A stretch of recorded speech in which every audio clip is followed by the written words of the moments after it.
The Wind in the Willows by Kenneth Grahame. Chapter 5. Dulce Domum.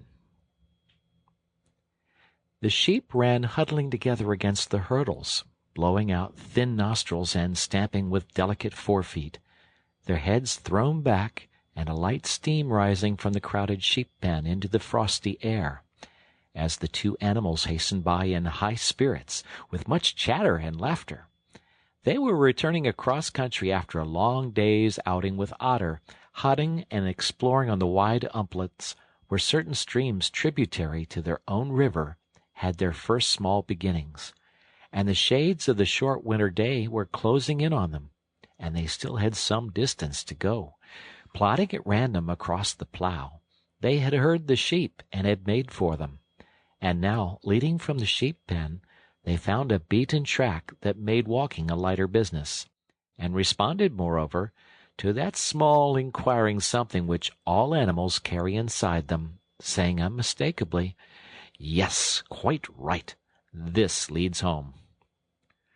"It looks as if we were coming to a village," said the mole somewhat dubiously, slackening his pace, as the track that had in time become a path and then had developed into a lane now handed them over to the charge of a well-metalled road. The animals did not hold with villages, and their own highways, thickly frequented as they were, took an independent course, regardless of church, post office, or public house. "Oh, never mind," said the rat. "At this season of the year they're all safe indoors by this time, sitting around the fire, men, women, and children, dogs and cats and all. We shall slip through all right, without any bother or unpleasantness, and we can have a look at them through their windows if you like, and see what they're doing." The rapid nightfall of mid-December had quite beset the little village as they approached it on soft feet, over a first thin fall of powdery snow. Little was visible but squares of a dusky orange-red on either side of the street, where the firelight or lamplight of each cottage overflowed through the casements into the dark world without. Most of the low latticed windows were innocent of blinds, and to the lookers-in from outside, the inmates, gathered round the tea-table, absorbed in handiwork, or talking with laughter and gesture, had each that happy grace which is the last thing the skilled actor should capture, the natural grace which goes with perfect unconsciousness of observation. Moving at will from one theatre to another, the two spectators, so far from home themselves, had something of wistfulness in their eyes, as they watched a cat being stroked, a sleepy child picked up and huddled off to bed, or a tired man stretch and knock out his pipe on the end of a smoldering log. But it was from one little window, with its blind drawn down, a mere blank transparency on the night, that the sense of home and the little curtained world within walls, the larger stressful world of outside nature shut out and forgotten, most pulsated. Close against the white blind hung a bird-cage, clearly silhouetted, every wire, perch, and appurtenance distinct and recognizable, even to yesterday's dull-edged lump of sugar. On the middle perch the fluffy occupant, head tucked well into feathers, seemed so near to them as to be easily stroked, had they tried. Even the delicate tips of his plumped-out plumage penciled plainly on the illuminated screen. As they looked, the sleepy little fellow stirred uneasily, woke, shook himself, and raised his head. They could see the gape of his tiny beak as he yawned in a bored sort of way, looked round, and then settled his head into his back again, while the ruffled feathers gradually subsided into perfect stillness. Then a gust of bitter wind took them in the back of the neck. A small sting of frozen sleet on the skin woke them as from a dream, and they knew their toes to be cold and their legs tired, and their own home distant a weary way. Once beyond the village, where the cottages ceased abruptly on either side of the road, They could smell through the darkness the friendly fields again, and they braced themselves for the last long stretch, the home stretch, the stretch that we know is bound to end sometime in the rattle of the door latch, the sudden firelight, and the sight of familiar things greeting us as long-absent travelers from far over sea. They plodded along steadily and silently, each of them thinking his own thoughts. The moles ran a good deal on supper, as it was pitch dark and it was all a strange country for him as far as he knew, and he was following obediently in the wake of the rat, leaving the guidance entirely to him. As for the rat, he was walking a little way ahead, as his habit was, his shoulders humped, his eyes fixed on the straight gray road in front of him, so he did not notice poor Mole when suddenly the summons reached him and took him like an electric shock. We others, who have long lost the more subtle of the physical senses, have not even proper terms to express an animal's intercommunications with his surroundings, living or otherwise, and have only the word smell, for instance, to include the whole range of delicate thrills which murmur in the noise of the animal night and day, summoning, warning, inciting, repelling. It was one of these mysterious fairy calls from out of the void that suddenly reached Mole in the darkness, making him tingle through and through with its very familiar appeal, even while yet he could not clearly remember what it was. He stopped dead in his tracks, his nose searching hither and thither in its efforts to recapture the fine filament, the telegraphic current that had so strongly moved him. A moment, and he had caught it again, and with it this time came recollection in fullest flood. Home! That was what they meant, those caressing appeals, those soft touches wafted through the air, those invisible little hands pulling and tugging all one way. Why, it must be quite close by him at this moment, his old home that he had hurriedly forsaken and never sought again, that day when he first found the river. And now it was sending out its scouts and its messengers to capture him and bring him in. Since his escape on that bright morning he had hardly given it a thought, so absorbed had he been in his new life, in all its pleasures, its surprises, its fresh and captivating experiences. Now, with a rush of old memories, how clearly it stood up before him in the darkness, shabby indeed, and small and poorly furnished, and yet his, the home he had made for himself, the home he had been so happy to get back to after his day's work. And the home had been happy with him, too, evidently, and was missing him, and wanted him back, and was telling him so, through his nose, sorrowfully, reproachfully, but with no bitterness or anger, only with plaintive reminder that it was there and wanted him. The call was clear, the summons was plain. He must obey it instantly and go.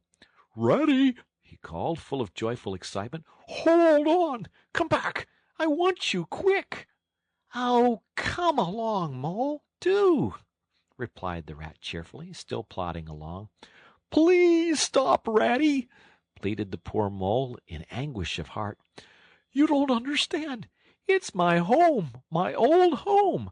I've just come across the smell of it, and it's quite close by here, really quite close. And I must go to it. I must. Oh, come back, Ratty. Please, please come back." The rat was by this time very far ahead, too far to hear clearly what the Mole was calling, too far to catch the sharp note of painful appeal in his voice, and he was much taken up with the weather, for he too could smell something suspiciously like approaching snow. "Mole, we mustn't stop now, really," he called back. "We'll come for it tomorrow, whatever it is you found. But I daren't stop now. It's late, and the snow's coming on again, and I'm not sure of the way. And I want your nose, Mole, so come on quick. There's a good fellow."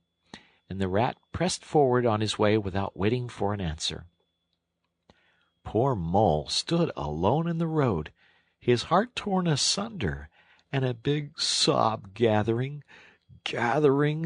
somewhere low down inside him, to leap up to the surface presently, he knew, in passionate escape. But even under such a test as this, his loyalty to his friend stood firm. Never for a moment did he dream of abandoning him. Meanwhile, the wafts from his old home pleaded, whispered, conjured, and finally claimed him imperiously. He dared not tarry longer within their magic circle. With a wrench that tore his very heartstrings, he set his face down the road and followed submissively in the track of the rat, while faint, thin little smells, still dogging his retreating nose, reproached him for his new friendship and his callous forgetfulness. With an effort he caught up to the unsuspecting rat, who began chattering cheerfully about what they would do when they got back, and how jolly a fire of logs in the parlor would be, and what a supper he meant to eat, never noticing his companion's silence and distressful state of mind. At last, however, when they had gone some considerable way further, and were passing some tree stumps at the edge of a copse that bordered the road, he stopped and said kindly, "Look here, Mole, old chap. You seem dead tired. No talk left in you, and your feet dragging like lead. We'll sit down here for a minute and rest. The snow has held off so far, and the best part of our journey is over." The mole subsided forlornly on a tree stump, and tried to control himself, for he felt it surely coming. The sob he had fought with so long refused to be beaten. Up and up it forced its way to the air, and then another, and another, and others thick and fast, till poor Mole at last gave up the struggle and cried freely and helplessly and openly.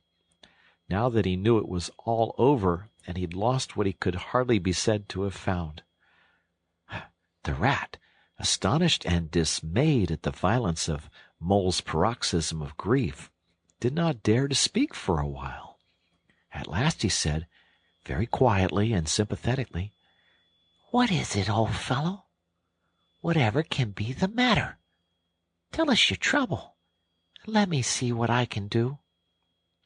Poor Mole found it difficult to get any words out between the upheavals of his chest that followed one upon another so quickly, and held back speech and choked it as it came. "I know it's a shabby, dingy little place," he sobbed forth at last, brokenly.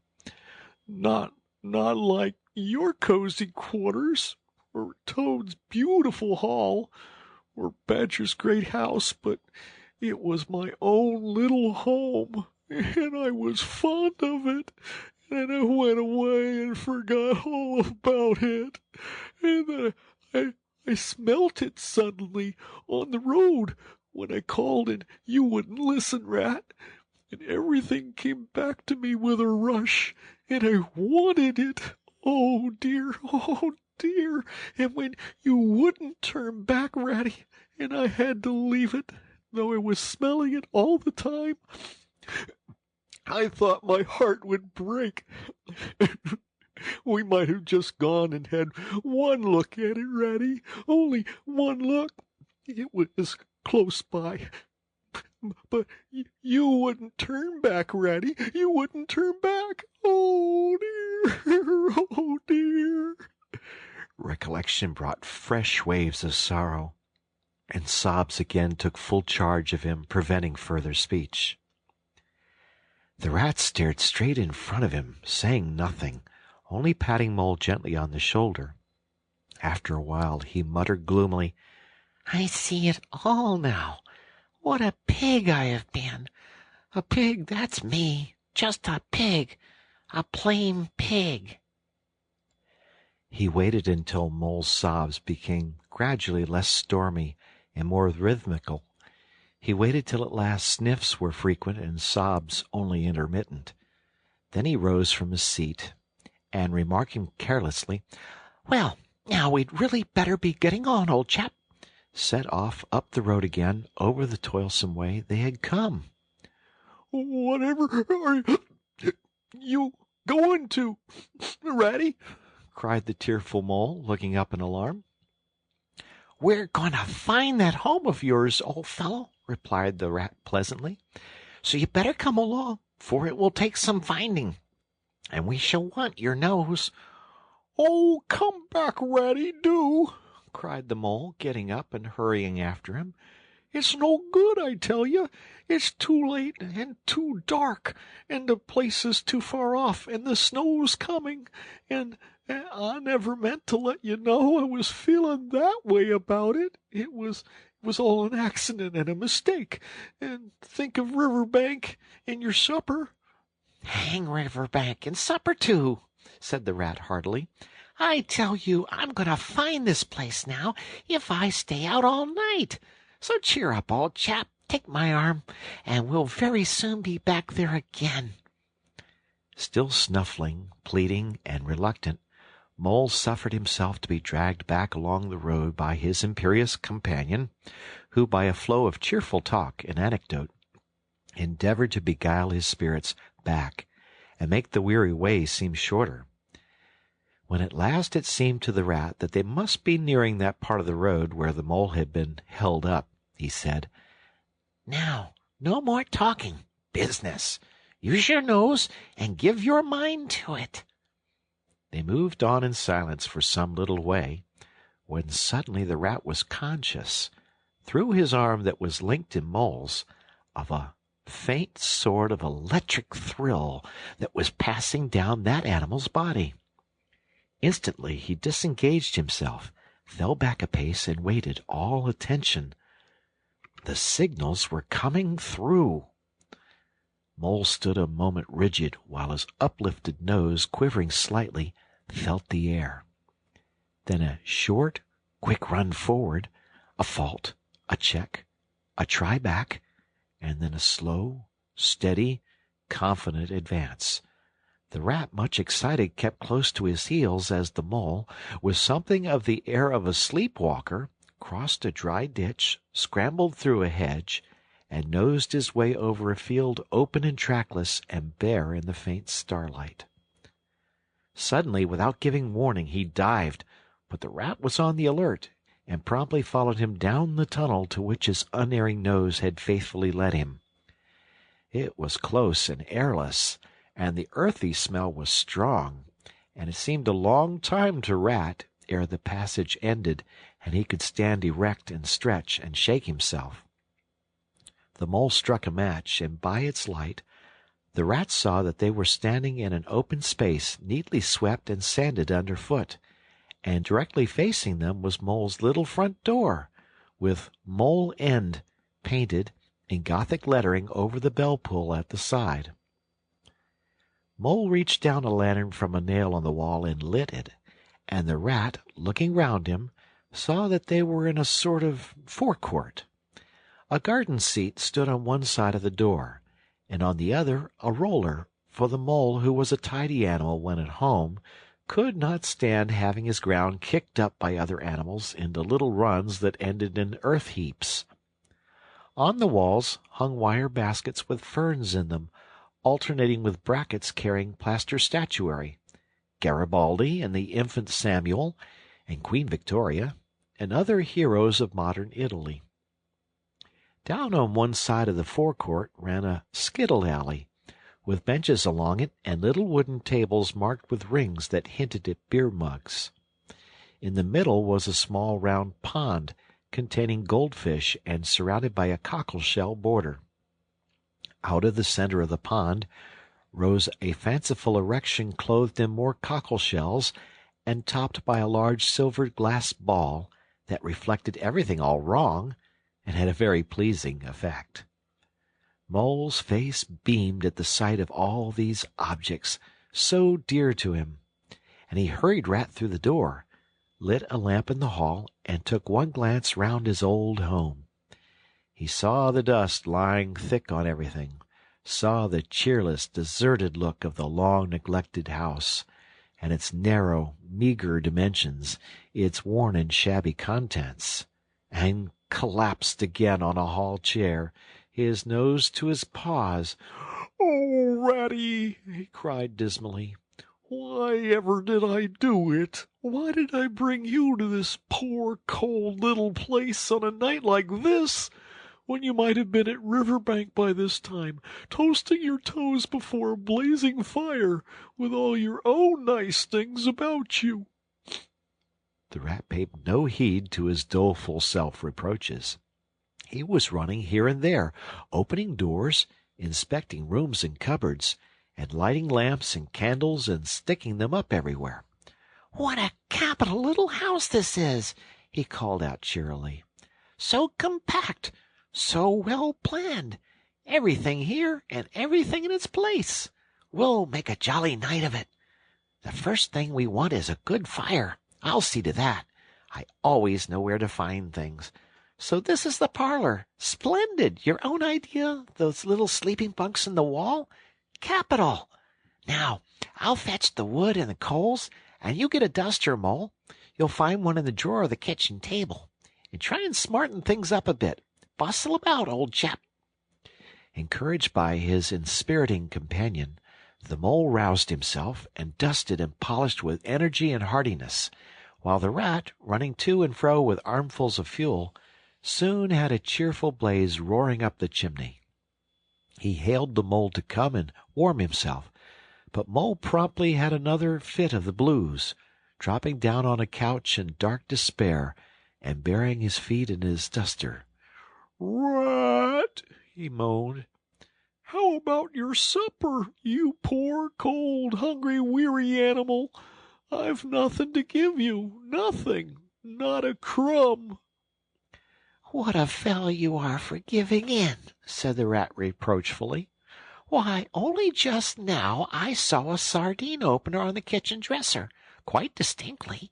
And everybody knows that means there are sardines about somewhere in the neighborhood. Rouse yourself, pull yourself together, and come with me and forage." They went and foraged accordingly, hunting through every cupboard and turning out every drawer. The result was not so very depressing after all, though of course it might have been better. A tin of sardines, a box of captain's biscuits nearly full, and a German sausage encased in silver paper. "There's a banquet for you," observed the Rat as he arranged the table. "I know some animals who would give their ears to be sitting down to supper with us tonight." "No bread," groaned the Mole dolorously. "No butter, no—" "No pâté de foie gras, no champagne," continued the Rat, grinning. "And that reminds me, what's that little door at the end of the passage? Your cellar, of course.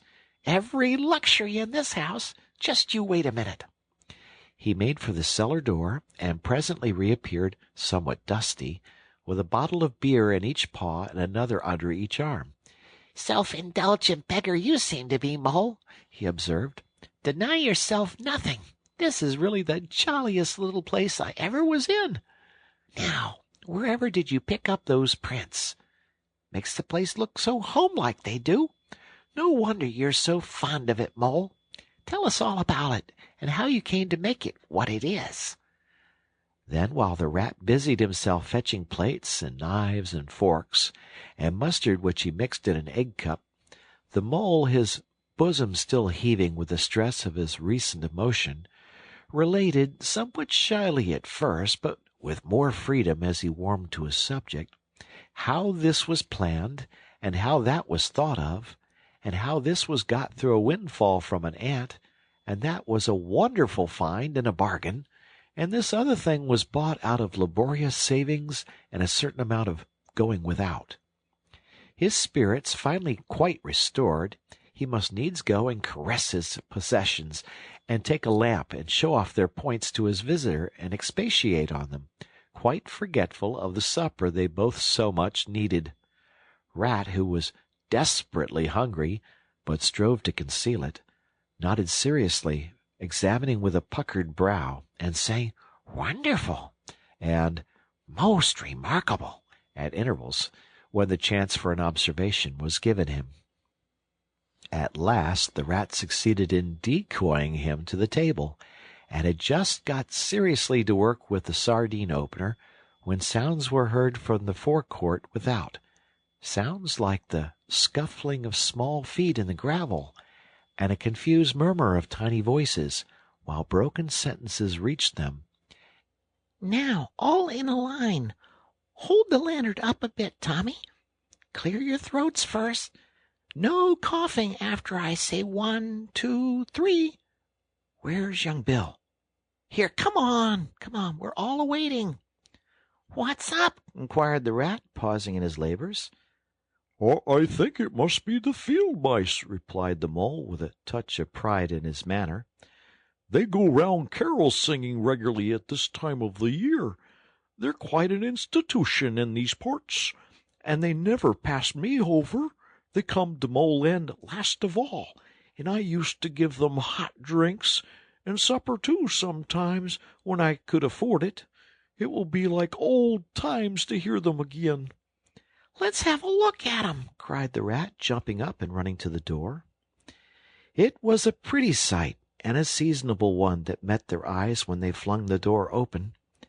In the little forecourt, lit by the dim rays of a horn lantern, some 8 or 10 little field mice stood in a semicircle, red worsted comforters round their throats, their forepaws thrust deep into their pockets, their feet jigging for warmth.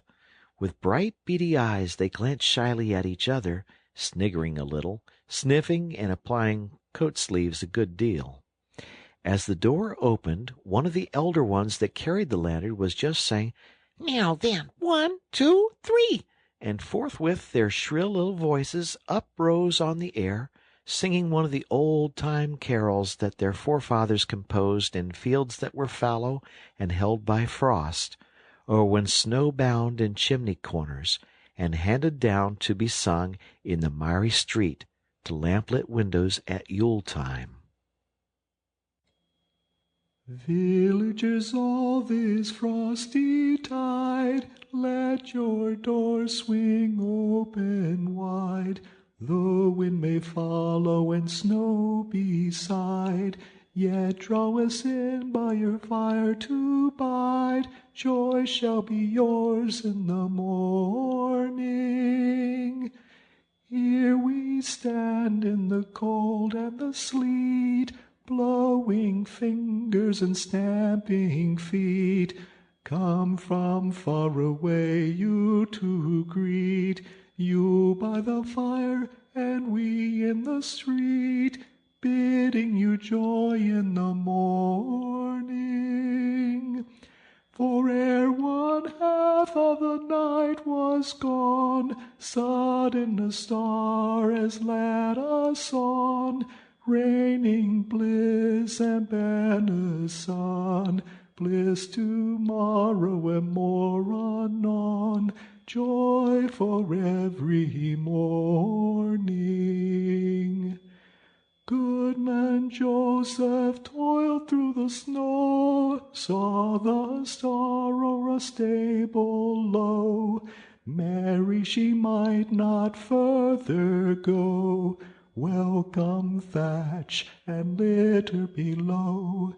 Joy was hers in the morning.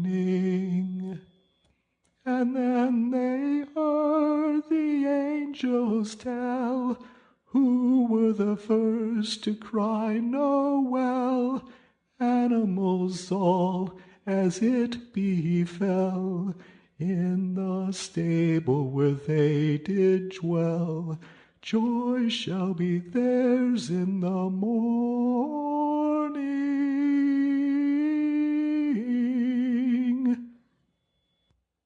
The voices ceased, and the singers, bashful but smiling, exchanged sidelong glances, and silence succeeded, but for a moment only.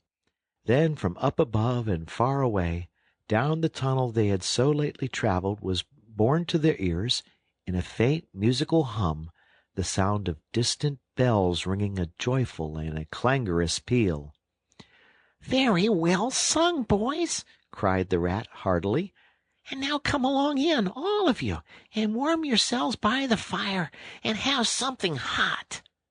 "Yes, come along, field mice," cried the Mole eagerly. "This is quite like old times. Shut the door after you. Pull up that settle to the fire. Now, you just wait a minute while we— "Oh, Ratty!" he cried in despair, plumping down on his seat with tears impending. "Whatever are we doing? We've nothing to give 'em." "You leave that all to me," said the masterful Rat. "Here, you with the lantern, come over this way. I want to talk to you. Now, tell me, are there any shops open at this hour of the night?" "Why, certainly, sir," replied the field mouse respectfully. "At this time of the year our shops keep open to all sorts of hours." "Then look here," said the Rat. "You'll go off at once, you and your lantern, and you get me—" Here much muttered conversation ensued, and the Mole only heard bits of it, such as, "Fresh, mind." "No, a pound of that will do." "See you get Bugginses, for I won't have any other." "No, only the best." "If you can't get it there, try somewhere else." "Oh, yes, of course, homemade, no tin stuff." "Well, then, do the best you can." Finally there was a chink of coin passing from paw to paw. The field mouse was provided with an ample basket for his purchases, and off he hurried, he and his lantern. The rest of the field mice, perched in a row on the settle, their small legs swinging, gave themselves up to enjoyment of the fire, and toasted their chilblains till they tingled, while the Mole, failing to draw them into easy conversation, plunged into family history and made each of them recite the names of his numerous brothers, who were too young, it appeared, to be allowed to go out a-carolling this year, but looked forward very shortly to winning the parental consent. The Rat, meanwhile, was busy examining the label on one of the beer bottles. "I perceive this to be Old Burton," he remarked approvingly. "Sensible, Mole, the very thing. Now we shall be able to mull some ale. Get the things ready, Mole, while I draw the corks."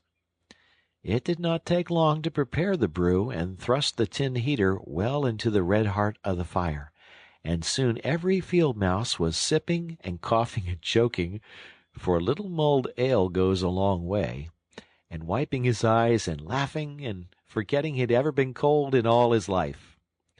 "They act plays, too, these fellows," the Mole explained to the Rat.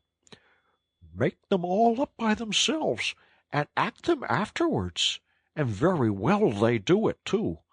They gave us a capital one last year, about a field mouse who was captured at sea by a Barbary corsair, and made to row in a galley. And when he escaped and got home again, his lady love had gone into a convent. Here, you were in it, I remember. Get up and recite a bit." The field mouse addressed got up on his legs, giggled shyly, looked round the room, and remained absolutely tongue-tied. His comrades cheered him on, Mole coaxed and encouraged him, and the Rat went so far as to take him by the shoulders and shake him, but nothing could overcome his stage fright. They were all busily engaged on him like watermen applying the Royal Humane Society's regulations to a case of long submersion, when the latch clicked, the door opened, and the field mouse with the lantern reappeared, staggering under the weight of his basket. There was no more talk of play-acting once the very real and solid contents of the basket had been tumbled out on the table. Under the generalship of Rat, everybody was set to do something or to fetch something. In a very few minutes supper was ready, and Mole, as he took the head of the table in a sort of a dream, saw a lately barren board set thick with savory comforts, saw his little friends' faces brighten and beam as they fell to without delay, and then let himself loose, for he was famished indeed, on the provender so magically provided, thinking what a happy homecoming this had turned out after all. As they ate, they talked of old times, and the field mice gave him the local gossip up to date, and answered as well as they could the 100 questions he had to ask them. The rats said little or nothing, only taking care that each guest had what he wanted, and plenty of it, and that Mole had no trouble or anxiety about anything. They clattered off at last, very grateful and showering wishes of the season, with their jacket pockets stuffed with remembrances for the small brothers and sisters at home. When the door had closed on the last of them, and the chink of the lanterns had died away, Mole and Rat kicked the fire up, drew their chairs in, brewed themselves a last nightcap of mulled ale, and discussed the events of the long day.